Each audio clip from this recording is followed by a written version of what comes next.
Imagine un instant que tout ce que vous avez construit dans votre vie s'effondre en quelques secondes, que le passé revienne comme un ouragan pour vous rappeler qu'il y a des dettes émotionnelles que vous n'avez jamais réglées. Antoine Dubois avait tout.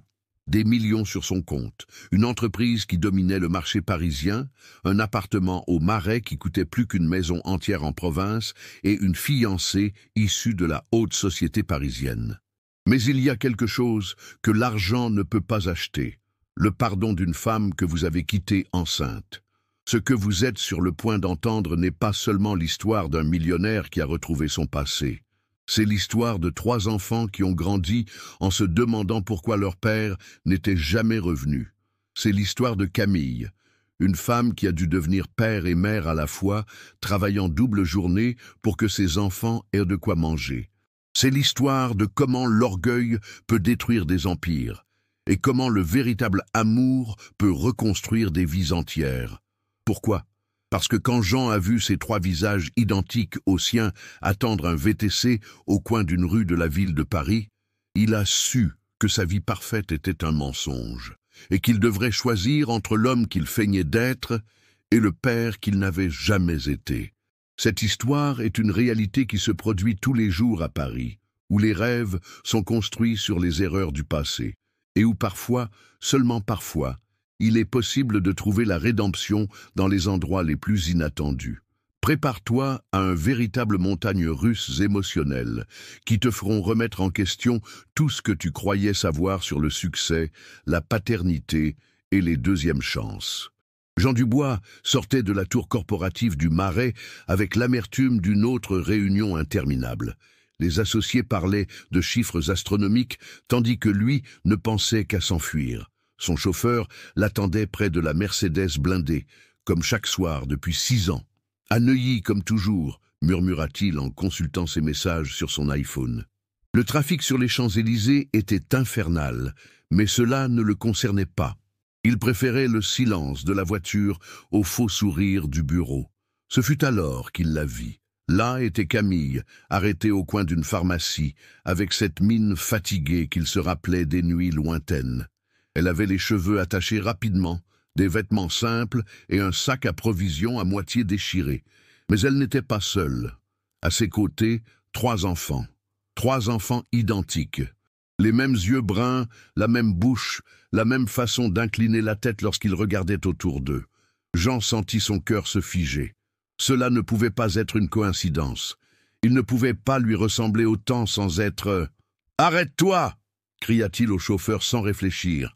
La Mercedes freina brusquement. Jean descendit comme un fou, bousculant les gens, la cherchant parmi la foule du Marais.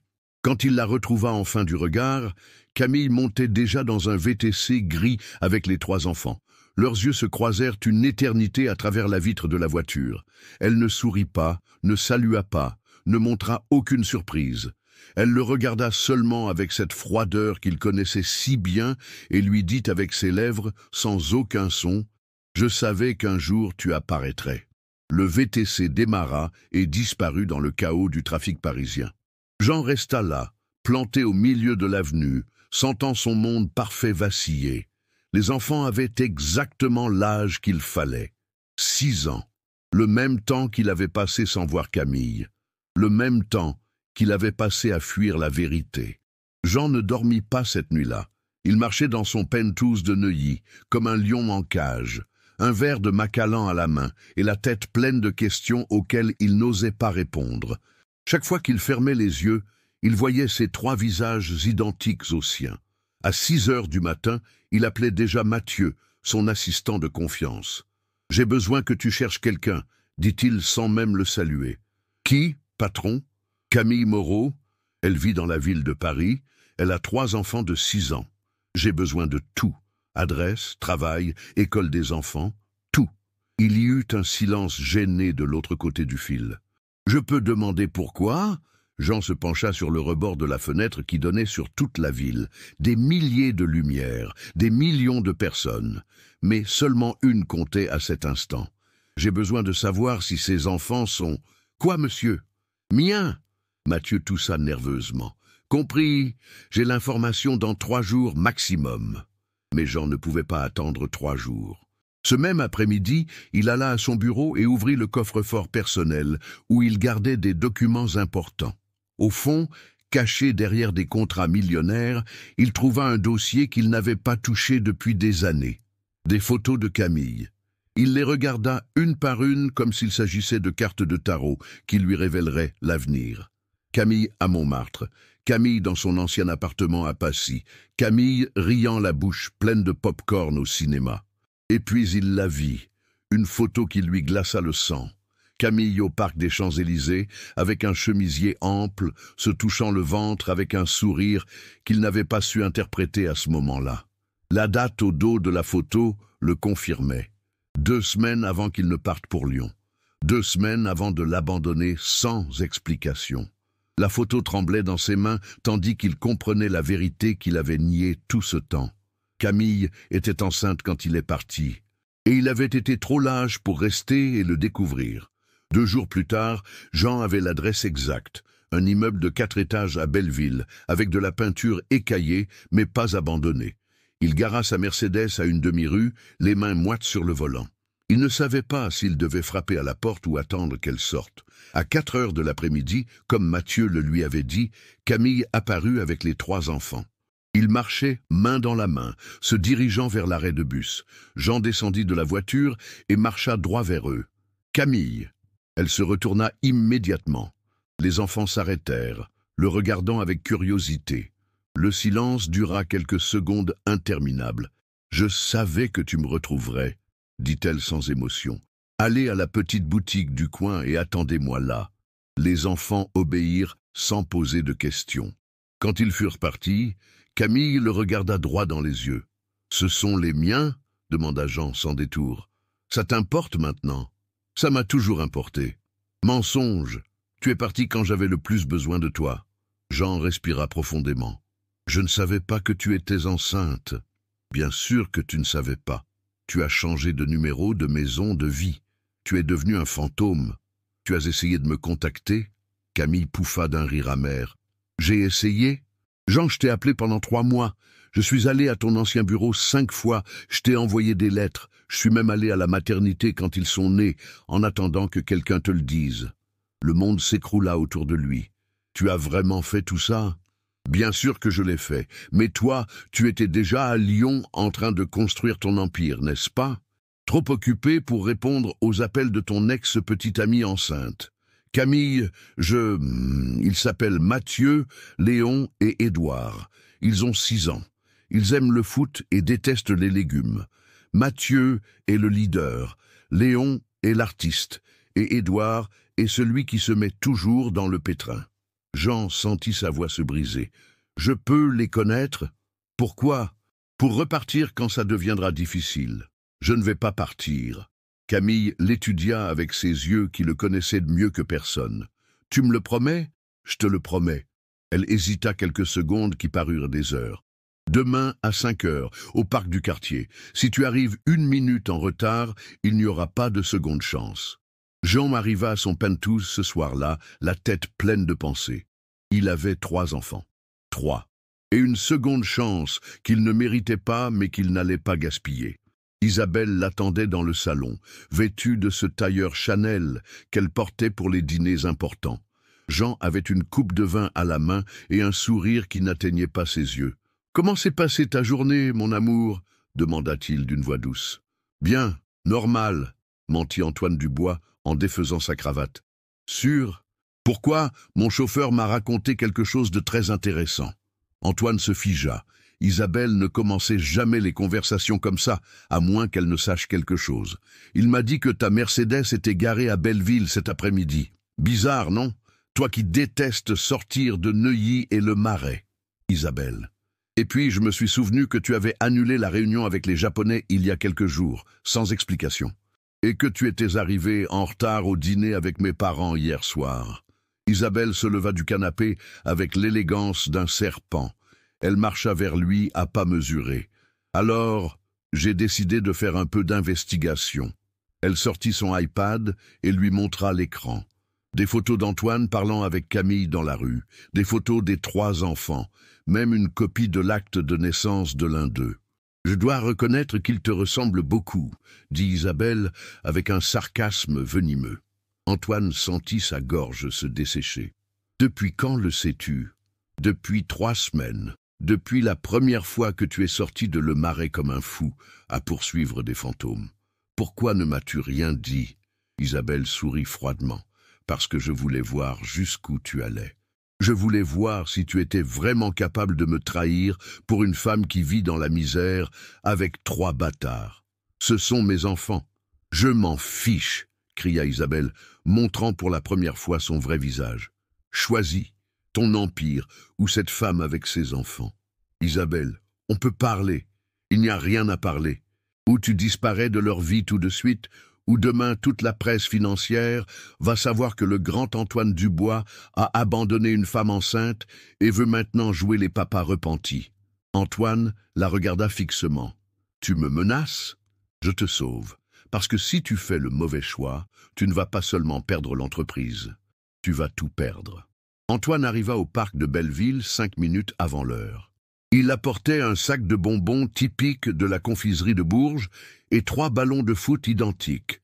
Il ne savait pas comment être père, mais il allait essayer. Camille apparut avec les 3 enfants, tous vêtus de maillots de l'équipe de France. Quand ils le virent, Édouard courut directement vers lui. « Tu es le monsieur d'hier. Tu as apporté les bonbons que tu as promis. » Antoine s'agenouilla à sa hauteur. « J'ai apporté des berlingots, des guimauves et des réglisses. » « Vous aimez ?» Les 3 hochèrent la tête avec enthousiasme. Camille les observait de loin, les bras croisés, mais sans intervenir. « Vous voulez aller à X ?» demanda Antoine. « On peut prendre une balade en bateau et manger des tacos. »« Oui !» crièrent les 3 à l'unisson. À X, pendant qu'ils naviguaient parmi les fleurs et écoutaient un orchestre, Antoine découvrit des personnalités qu'il ne connaissait pas. Mathieu était le protecteur, veillant toujours à ce que ses frères ne se penchent pas trop. Léon dessinait tout ce qu'il voyait dans un carnet froissé. Édouard chantait les chansons de l'orchestre d'une voix fausse, mais pleine de joie. « Pourquoi tu n'es jamais venu avant ?» demanda Léon pendant qu'il mangeait des tacos. Antoine regarda Camille, cherchant de l'aide. Elle acquiesça, lui donnant la permission de répondre. « Parce que j'ai été un idiot. J'ai pensé que vous étiez mieux sans moi. » « Mais on avait besoin de toi, » dit Mathieu avec la gravité d'un adulte. « Je sais, fils, et je vais passer le reste de ma vie à vous le compenser. » Édouard laissa son taco et le regarda directement. « Tu es notre papa ?» Le silence s'installa. L'orchestre continua à jouer, les bateaux continuèrent à passer, mais pour Antoine, le monde s'arrêta. « Oui, Édouard, je suis votre papa. » Léon sourit. « On le savait déjà. » « Maman nous a montré tes photos depuis tout petit. » Antoine se tourna vers Camille, surpris. « Tu leur as parlé de moi? Je ne leur ai jamais menti sur qui tu étais. Seulement, je leur ai dit que tu construisais quelque chose d'important et qu'un jour, tu reviendrais. Et vous, qu'est-ce que vous en pensiez? Demanda Jean aux enfants. Qu'on espérait que ce soit bientôt, répondit Mathieu. Parce que tous nos amis ont un papa. Jean sentit son cœur se briser. Eh bien, je suis là, et je ne vais pas partir. La guerre commença un lundi matin. Camille arriva à l'école maternelle où elle travaillait, comme toujours, mais la directrice l'intercepta avant qu'elle n'atteigne sa classe. « Camille, j'ai besoin de te parler en privé. » Dans le bureau, la directrice évitait son regard. Des documents étaient éparpillés sur le bureau, et elle avait l'air mal à l'aise. « Il y a un problème ?» demanda Camille. « Nous avons reçu une plainte concernant ton historique professionnel. Il est dit que tu as falsifié des documents dans ton précédent emploi. » Camille sentit son sang se glacer. « Quoi? Cela remonte à des années, et il a été prouvé que c'était faux. L'affaire était classée. Il est aussi mentionné que tu as des antécédents judiciaires non résolus.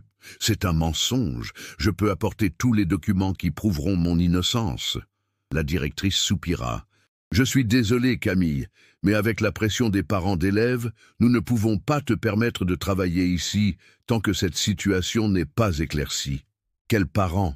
De quoi parlez-vous? » « Quelqu'un a filtré des informations sur le groupe WhatsApp des mamans. Ils disent que tu représentes un danger pour les enfants. » Camille sortit de là, les jambes tremblantes. Dans le parking, son téléphone n'arrêtait pas de sonner. Des messages de numéros inconnus, Des appels de journalistes, des notifications sur les réseaux sociaux où sa photo apparaissait avec des titres mensongers. Maîtresse au passé judiciaire travaillait avec des enfants. Mère célibataire cache des antécédents faux. Scandale à l'école maternelle de Belleville.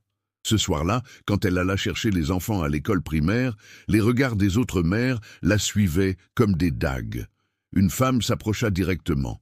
« C'est vrai que tu as été en prison ?»« Je n'ai jamais été en prison. » « Eh bien, ce n'est pas ce qu'ils disent sur Facebook. Mieux vaut te tenir loin de nos enfants. » Camille rentra chez elle, anéantie.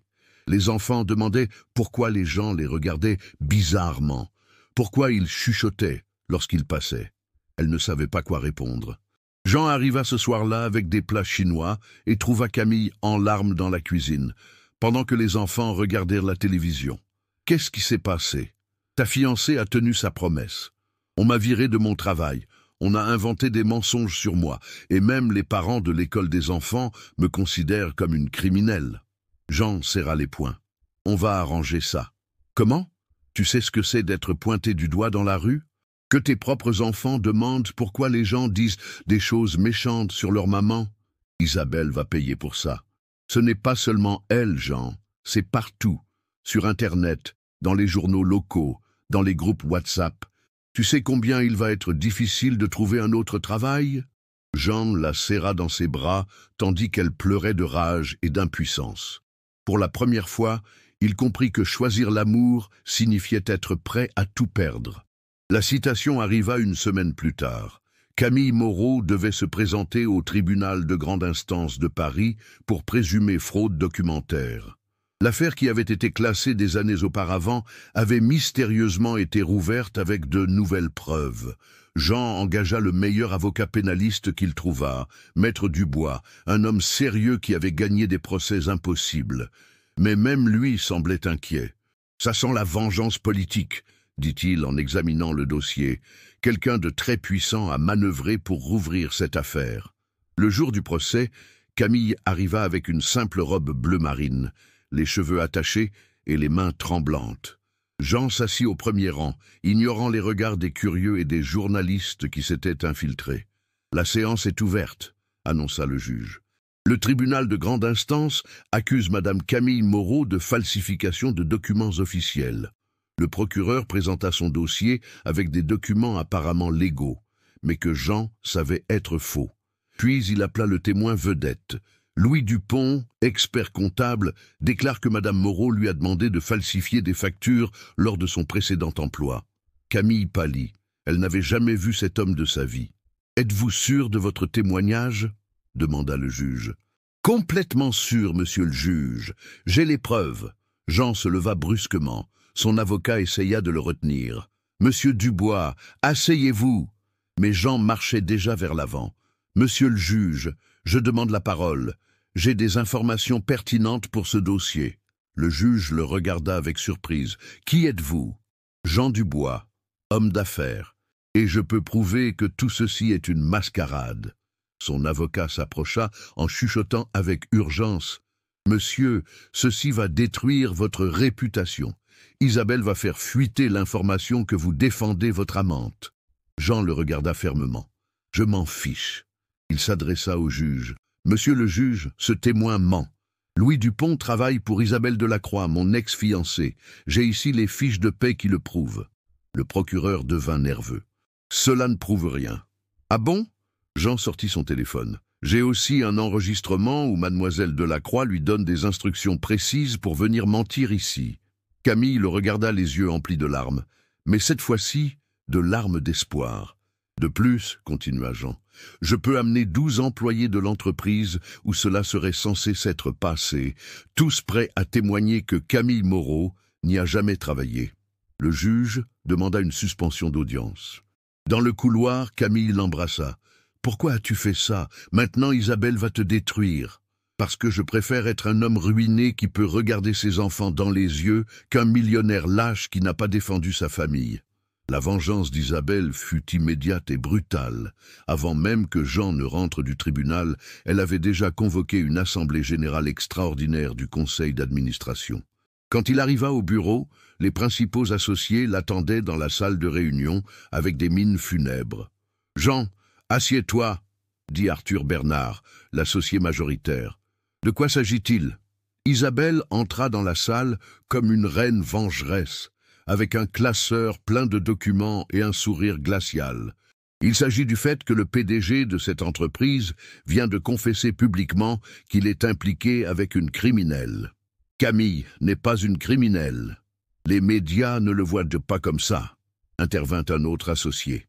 Ta déclaration au tribunal est déjà sur tous les sites d'information.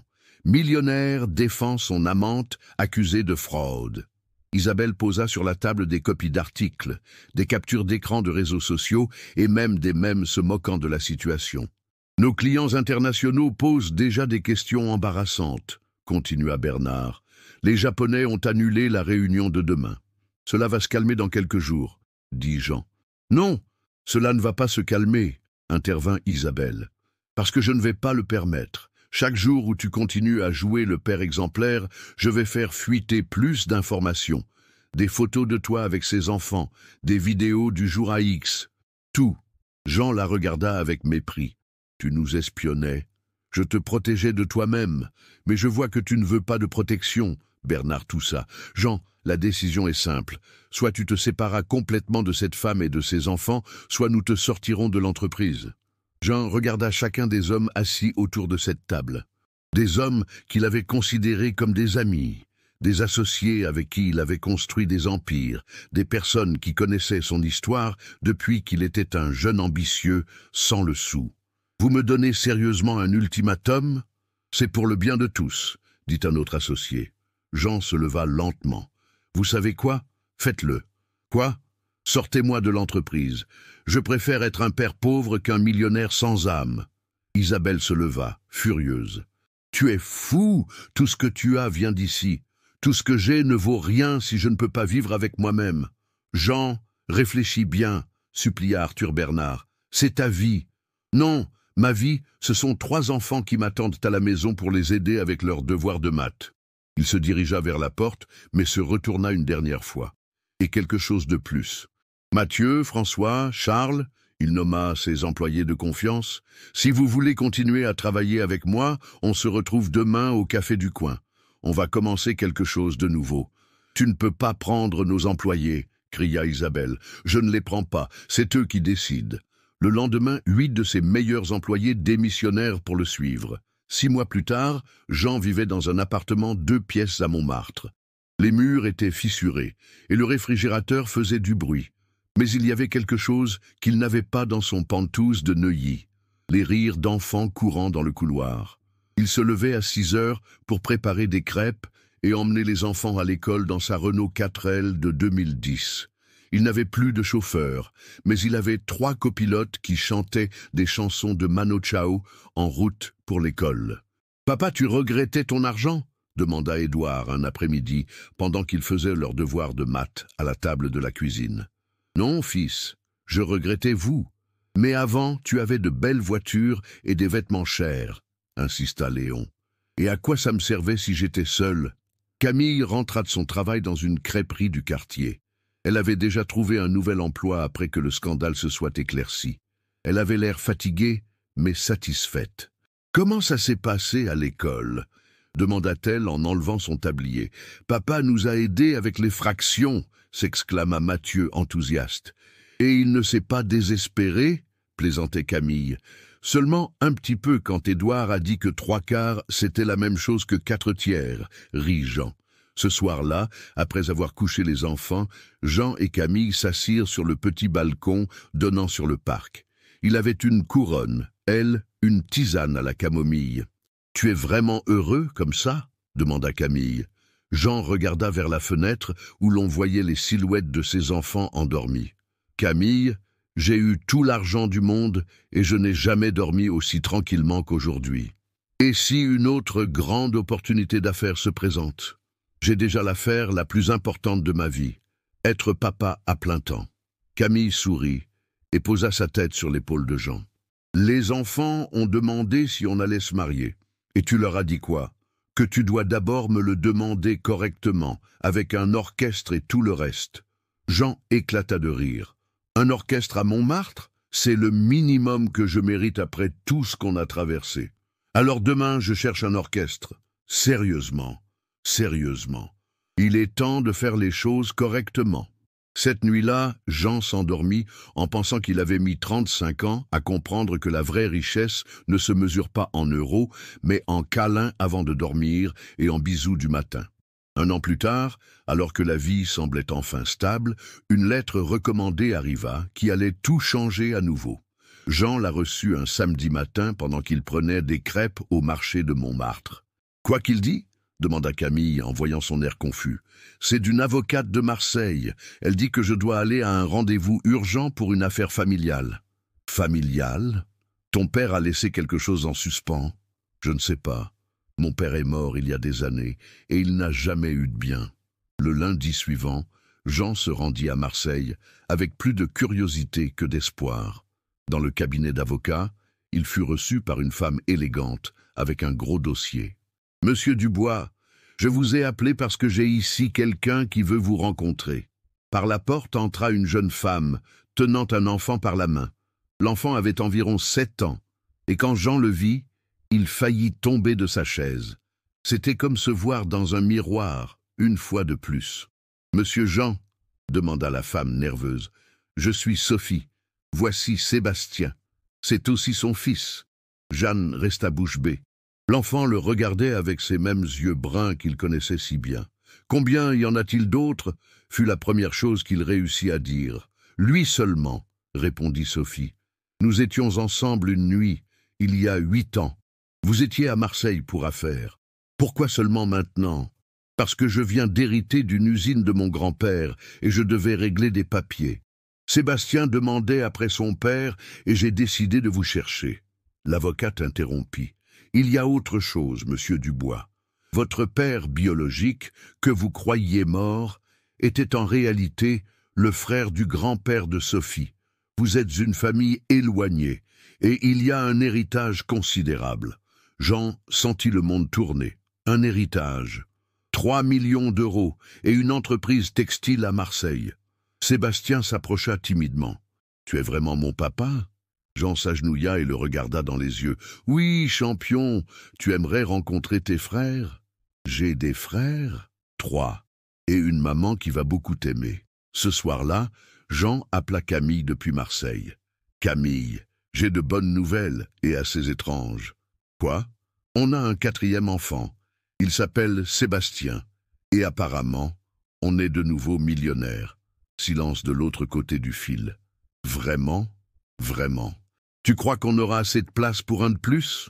Jean Dubois, il y a toujours de la place pour la famille. » 2 semaines plus tard, dans l'appartement de Montmartre, qui semblait maintenant petit mais rempli d'amour, 5 personnes dînaient, partageant des crêpes, en planifiant leur déménagement dans une maison plus grande, mais dans le même quartier. Car ils avaient appris que le foyer n'est pas un lieu luxueux, mais l'endroit où se trouvent les gens que vous aimez.